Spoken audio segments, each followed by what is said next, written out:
many ways to leave your lover. One of them is dead. A woman facing rejection turns up the heat. This thing is a powder keg, just waiting to explode. A cheating wife plans a new life with her boy toy. She has no heart. There's black in her veins, not blood.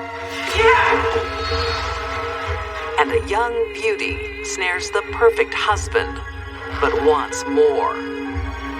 She's not a human being that the rest of us should have to spend time with on this planet. These deadly women only care about themselves. Their dark souls make them loveless.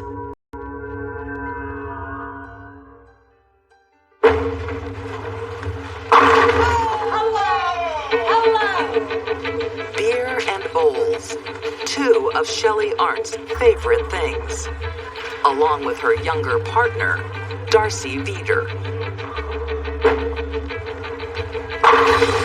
Yeah. Sorry, boys. Better luck next time. Darcy was a happy, mellow guy, a little bit of a jester, joker. Shelley, 44, and Darcy, 37, are making a go of things in East Bremerton, Washington. She seemed nice and, he seemed happy. A mother is always happy to see that, his kid is going to finally get on with his life. In 2013, the couple is living with Darcy's ailing father, with whom Shelley shares a passion: drinking. Maybe take it easy, Dad. Don't worry about me, son. I know my limits. Leave your dad alone. It's a juggle for a man who loves them both. Darcy did everything he could to make his life better. For not only him, for those around him. Darcy's caring personality earns him a fan. Shelley's twin sister, Kelly. Shelley's family adored the guy. The guy was going to be really good for her. It's so good with kids. Kelly's hoping Darcy can help turn her sister's life around. She's unable to maintain long-term relationships with a love, unable to hold a job, unable to control her behavior. I wish you'd give me that kind. Seriously?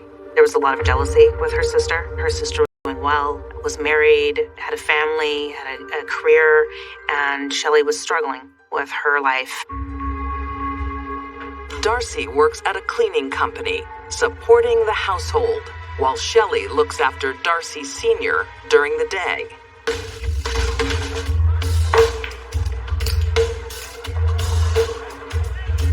She's an unusual caregiver. Oh, geez.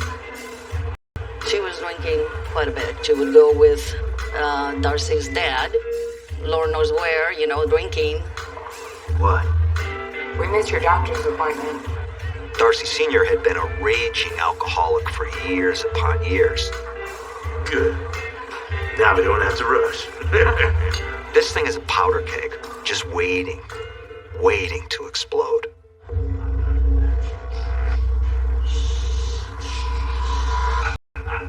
Darcy would be upset. They get in the house, they'd both be staggering.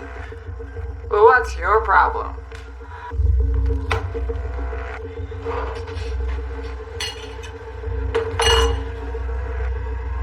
Did you get Dad to his doctor's appointment? No, I didn't. So what? Shelley is one of those people that couldn't handle alcohol at all. It made her angry, abusive. You're always starting something with me! Stop it! Stop! And all around nasty. Come on! Enough! Darcy has grounds to call the police, but he doesn't. You're pathetic! Stop! Stop it! Instead, Shelley phones it in. 911, what's your emergency? Police? I'd like to report an assault. My boyfriend beat me. She made up wild stories. Can you please come as soon as possible? We had to go get him out of jail a couple times, bail him out, and he'd have big bruises on him. But after each fight, they somehow patch it back together. Here we go. This is a good one, Mom. I'm glad you like it, honey. I think for her it was control. Definitely. If she lost that control, Darcy! she would lose him. Shelley tries to isolate Darcy from his own. She's my mom. To Shelley, his mother was a threat to her relationship with Darcy.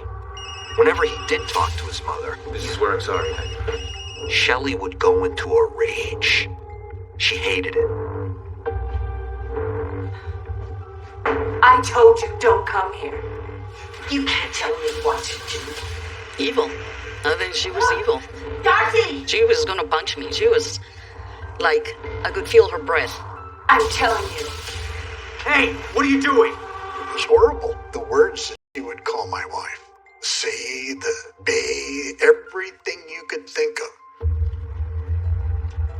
Darcy can't take it anymore. He sits down at the table and he decides, I'm gonna write Shelley a letter. This relationship is over. No more. And he gives it to her. That's the most dangerous time. In relationships where one party has been violent is when they actually start to leave or their partner finds out they're going to leave. That's when the partner becomes desperate.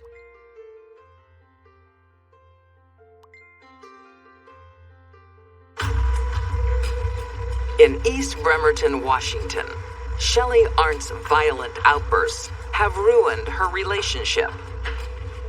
But Darcy Veeder hopes they can still be friends. Come on, drink up. It's the weekend. On February 21st, 2014, he accepts an invitation to meet Shelley at her sister's home. Kels. Yeah? Can we crash here? Sure. A casual drink turns into a spontaneous party. All the adults were upstairs, and some of the children were about the house. Yeah, Kelly quit drinking Come in. really soon in the evening. Night, you two. Hi, Mom.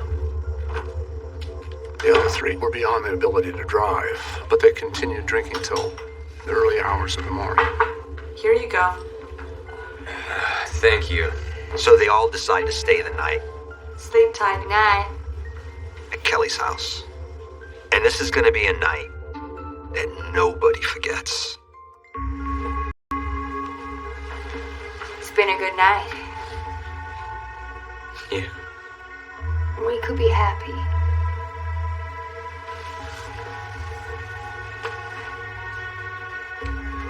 Shelley. Are you still leaving me? Yeah. Being rejected a second time is too much for Shelley. She's in a rage. So she turns to the weapon that is the most deadly to her at this point, and that is a beanbag full of styrofoam. There were 6 other people in that house that night. So if her target was just Darcy Jr., she took a risk of killing 6 other people at the same time. I think it was probably surprising to her how fast that particular material caught on fire. As it continued to build, she had to do something. The house is full of smoke. Come on. Kelly went to bed at midnight, and the next thing she knew, her sister was coming into the room. There's smoke coming up from downstairs. Come on. Shelley should have been nominated for an Oscar. She made it look like she was a hero.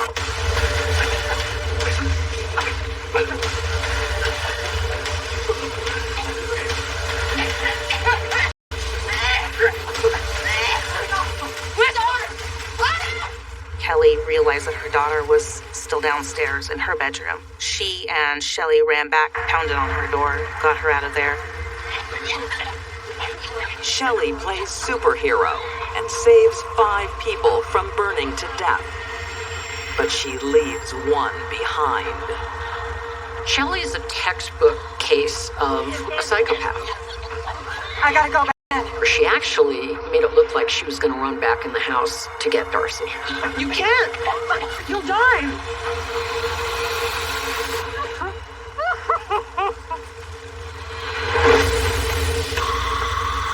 At that point, the house was fully engulfed, and the windows were starting to blow out. Between his intoxication and the effects of the smoke, he didn't make it out.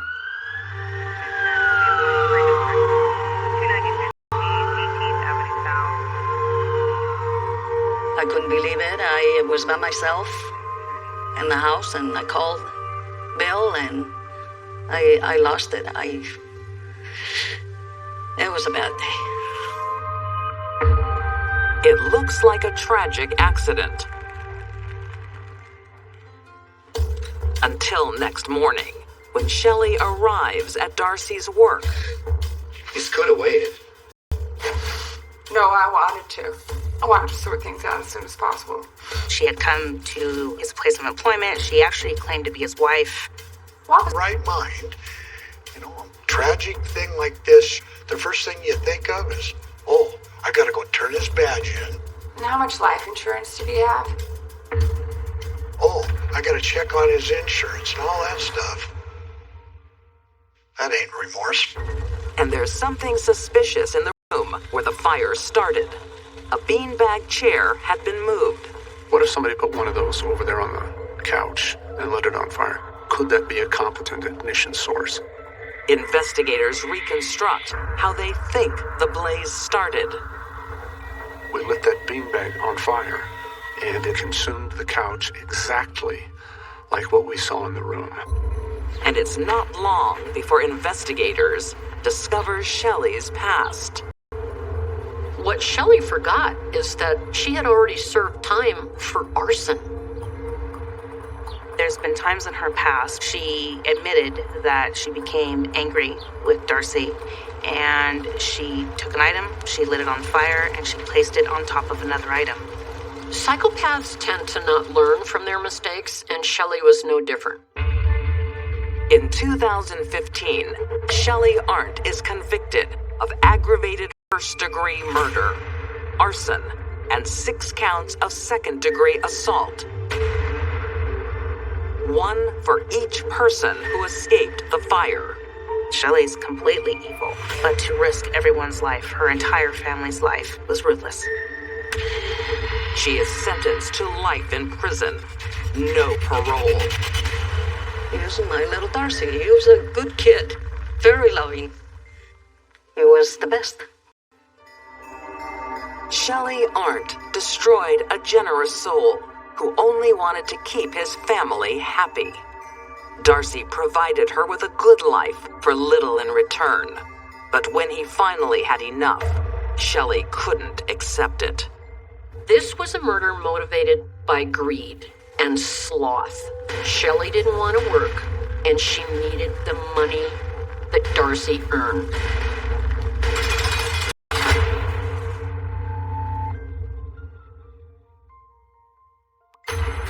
A person who could do this knows the difference between right and wrong and chooses to do wrong. What about me? And their soul is black.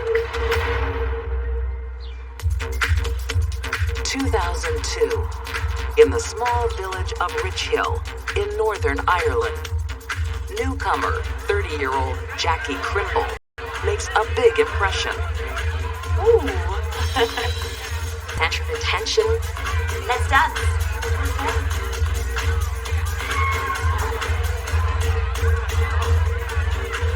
Inappropriate, daring, but that's the kind of person she was. Let's go back to your place. Jackie develops quite the reputation. She's shameless. She didn't seem to care what people were really thinking about her. One person who does care is Jackie's husband, Paul. Oh, here we go. Drum roll. Waiting at home with their 2 children. Here we go. 5. She's gone out every other weekend by herself. He's at home babysitting the kids and stuff. Where's Mummy? She'll be home soon. They say opposites attract, and perhaps that's what was going on between Jackie and Paul. An engineer in the aerospace industry, Paul works extra shifts to pay for Jackie's extravagant lifestyle.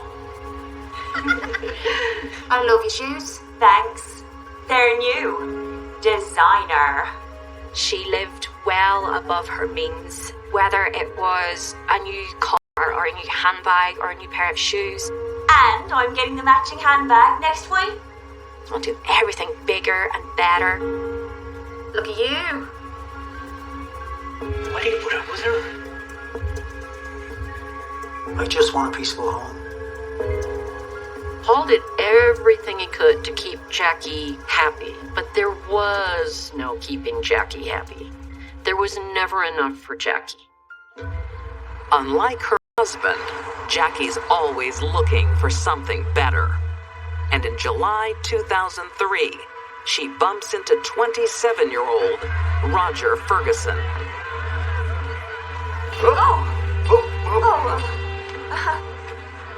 Thanks. No problem. Are you okay? Jackie set her sights on Roger, and he had virtually no experience with women. No. I've got to go home. But my husband beats me. You can't go home then. Roger believed everything she said. I've got nowhere else to go. Look, come with me. We'll work something out. Roger was very quickly besotted by her, and I think that she realised she'd found somebody that she could manipulate. Unaware of his wife's nocturnal activities. I don't care if you stay. Paul lives in hope of salvaging the marriage. Maybe we could take a trip soon. And he did everything he could to make the marriage work. You'll be late. Go and say goodbye to your kids. She clearly wasn't interested in resolution. Kids, come say goodbye to your dad. Have a good weekend. Yeah. Okay, you too. Behave yourselves. She was more intent on just fooling around or playing around or whatever. Kids, come in here.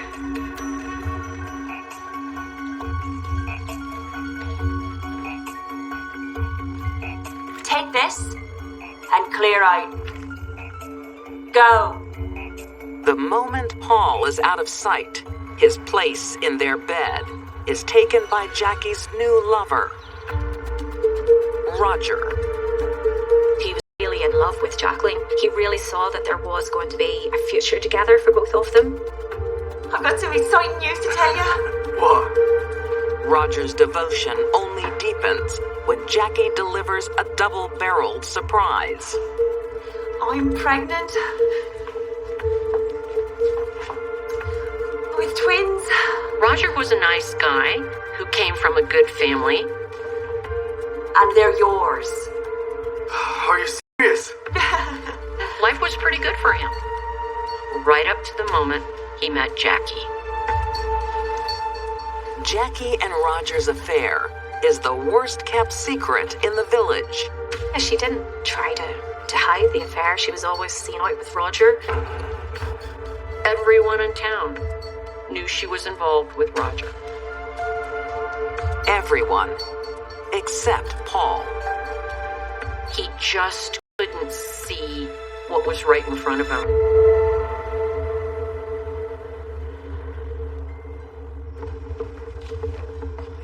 Finally, a friend decides to tell him the truth. No, I didn't know. I'm sorry to be the one to tell you. I really am. It's okay. Thanks for letting me know.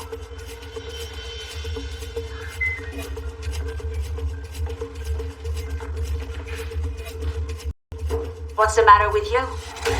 Are you sleeping with Roger? Sure am.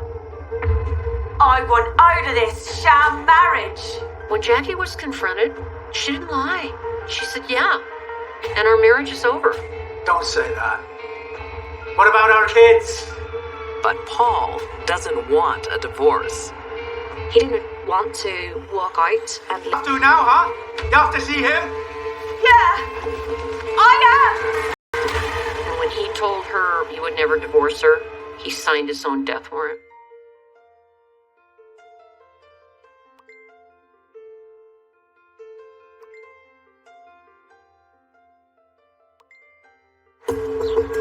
"32-year-old Irish party girl Jackie Crimble You're pathetic. has big plans for the future, but they don't include her long-suffering husband, Paul. A few times Jacqueline had said to Paul in front of people, "You're worth more to me dead than alive." Paul's life insurance is worth some $450,000. To get her hands on it, Jackie's planted a cruel lie in the mind of her young lover, Roger Ferguson. Paul had attacked her and had kicked her, and she lost the twins. When did it happen? 3 nights ago. She did everything she could to make Roger think that she was a victim. Why didn't you call me? I was afraid he'd hurt you too. Jackie plumbed the depths of hell to come up with the story. She pulled out every dirty trick in the book. She was sterile. She couldn't even get pregnant. I want to kill him. You'd do that for me. Roger thought that Paul was a complete monster. June 20th, 2004. Happy Father's Day for tomorrow. The night before Father's Day, Cheers to that. Paul's luck changes. Jackie invites him to a romantic dinner. Jackie did a 180 regarding her behavior, her attitude, everything toward Paul. I'll get us some more drinks. Okay, great. She told Paul that she was going to give him a night to remember. There you go. Ooh. What's all this? I'll drive tonight. I want you to have fun. I like it. Paul's hopes improve with every drink. My favorite. I know. Paul got quite a surprise when he got home, but it wasn't a Father's Day present.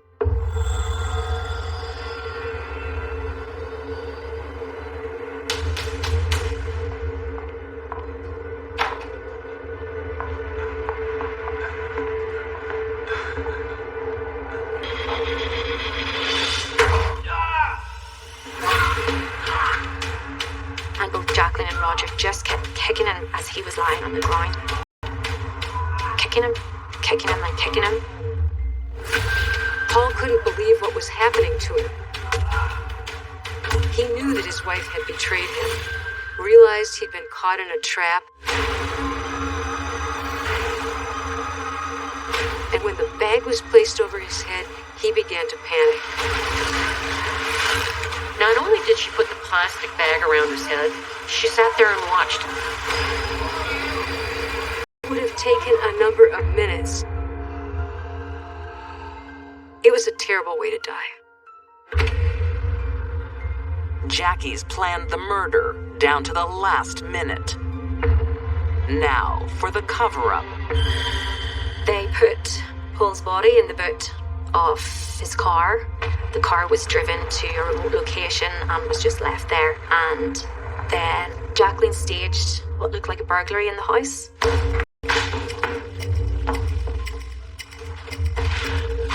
Knocked a number of things over, knocked the phone off the table. She was tied up with cable ties then as well. The stage is set for the performance of her life.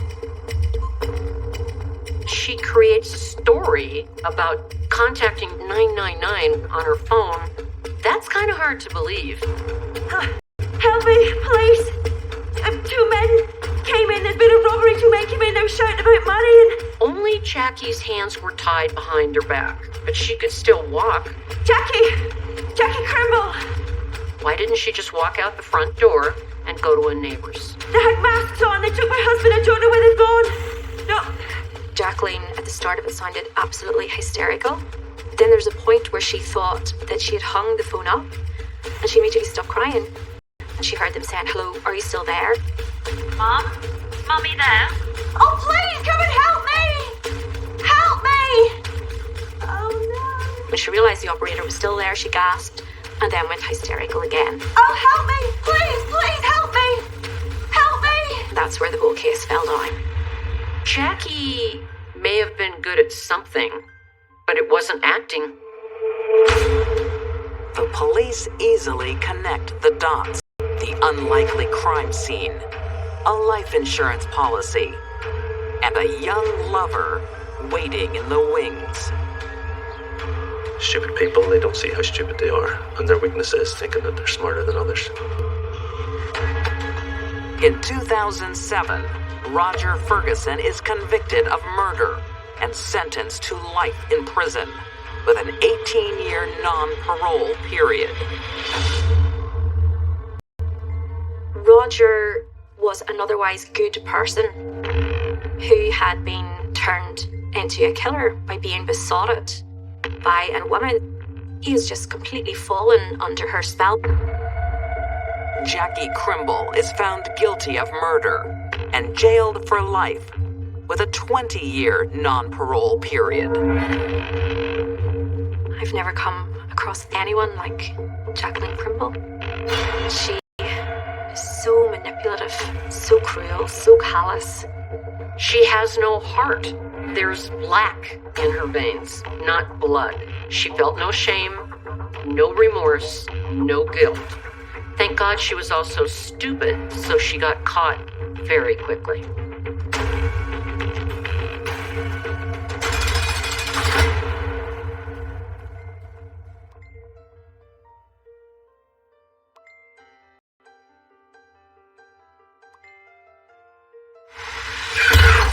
The internal bliss machine stopped working rather early.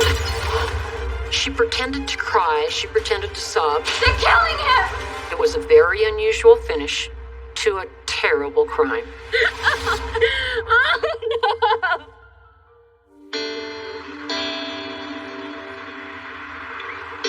no! On the University of New Mexico campus in 1979, Andy Sagata shows the ropes to his younger sister, Sue.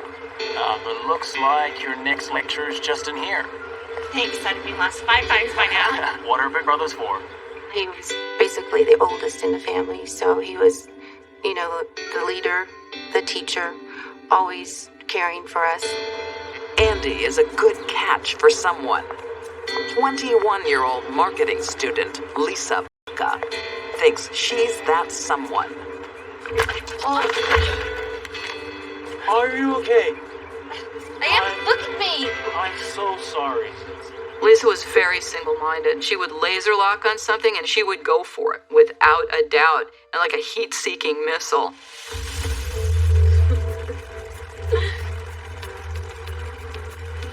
I'm gonna marry you, Andy Sagota. Lisa is just where she wants to be. He must have felt like I won the relationship lottery. She's really, really hot, and she picked me. Could be important. More important than me. Lisa has their whole life mapped out, and it doesn't include Andy's family. It's probably Mom. She's hoping we'll come visit this weekend. I've got an assignment due. I want to meet you, honey. They were inseparable to the exclusion of everyone else. I just want to be with you. Alone. Lisa wanted to be the only one in Andy's life. Within months, they are married and start building their life together. He was very much in love with her, I thought, which was okay for me. I would accept her too, if that's what he wanted. But it means Andy has to make some choices. Hello?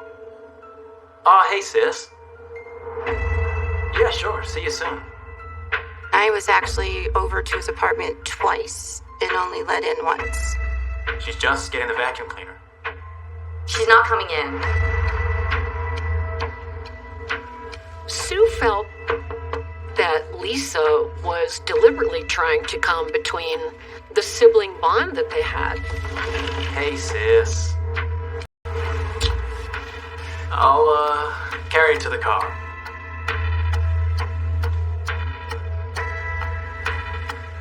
She started noticing her brother Andy pulling away from her. She thought it was odd. Andy isn't just being quarantined from family. He's struggling to keep Lisa happy day to day. Ugh, I'm starving.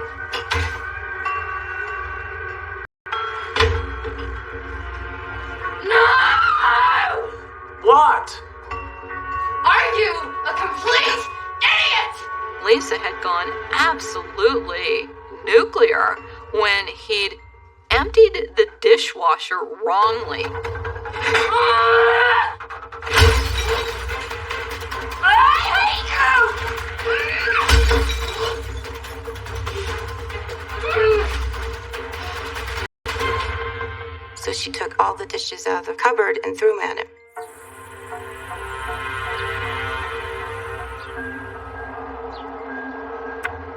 "9 months after their wedding, the honeymoon is well and truly over.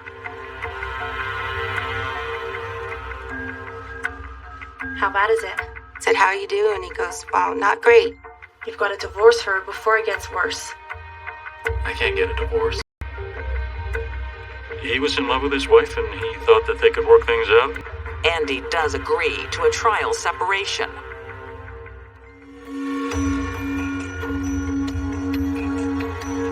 But that's not what Lisa wants. She wants someone new. She started revising her future, and it didn't include Andy.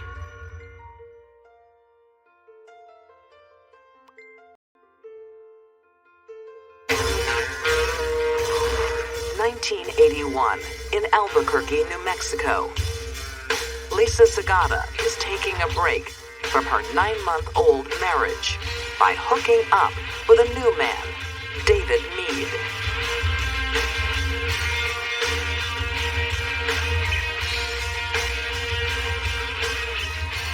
David was a snappy dresser, great-looking guy, great body, no prospects in terms of money. I love being with you.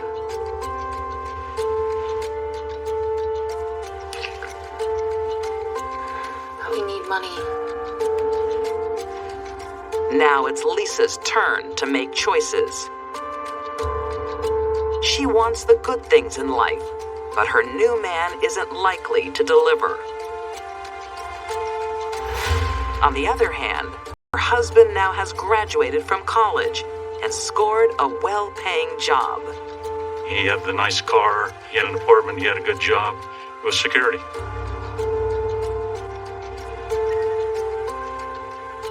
Hey, I've got an idea. She starts to formulate a plan that how to have your cake and eat it too.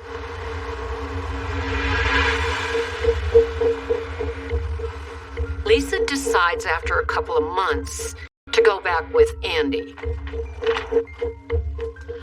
Oh, I love it. And she knew she could get him back. You spoil me. Because he's really trying hard to make the marriage work. He's trying everything he can do to accommodate Lisa. I'm just so glad you're back. But there's something she's not telling. Although Lisa went back with Andy at her insistence, she never gave up David. As always, Lisa has her man right where she wants him. On the night of March 30th, 1981, it all comes together. She told Andy if she had a paper due in one of her psychology classes. And would he take her to his office so that she could use the typewriter at his office to type the paper? Sorry, well, it means a lot. I really need those credits. what she ended up typing, she simply was copying from a psychology book. Right. Done. Andy's first mistake is to trust his wife. Lisa, I'm so glad you're back. So am I. His second, having life insurance.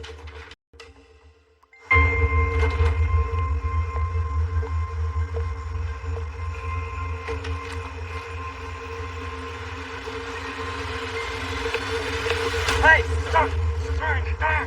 Run! Run! Andy tells Lisa to run. His first thought is for her safety. They're attacking my husband! They're killing him! Well, she ended up in a nearby convenience store.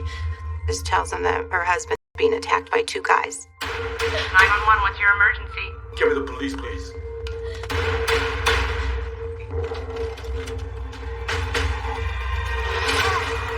He was straddling Andy and violently stabbing time after time after time. After 44 blows with a Bowie knife, the assailant screws up.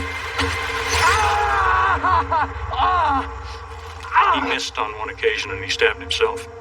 It was a big knife, and the stab wound to the leg happened to sever the artery. Now, there are two victims.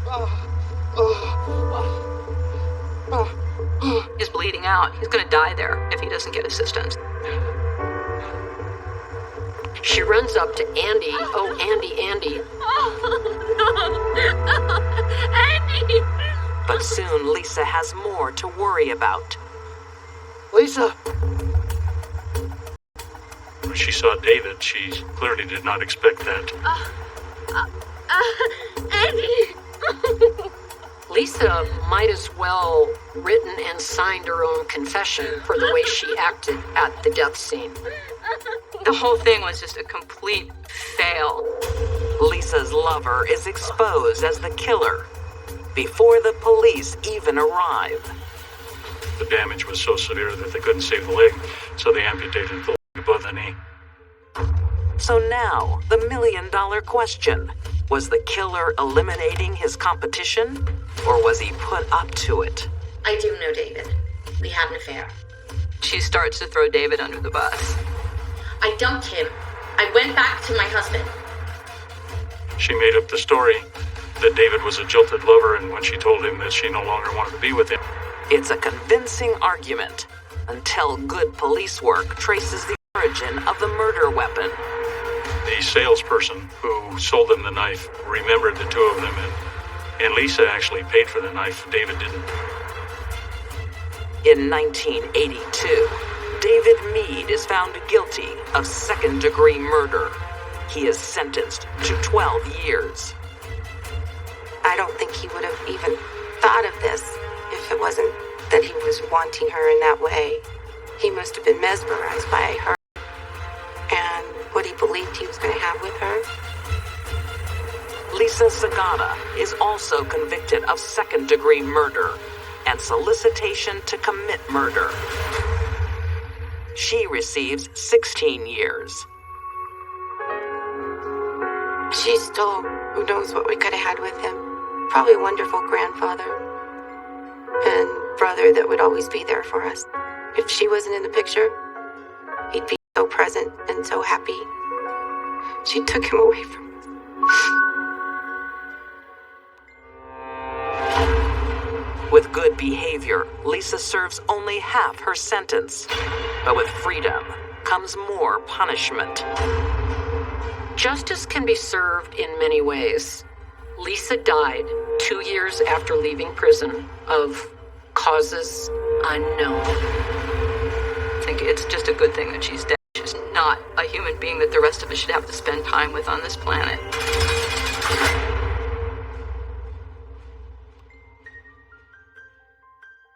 These deadly women lost that loving feeling. Shelley Arndt killed the only man who cared.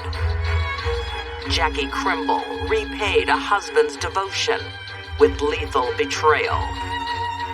And Lisa Sagata got the man of her dreams, but wanted more. All 3 killed without conscience. They were loveless.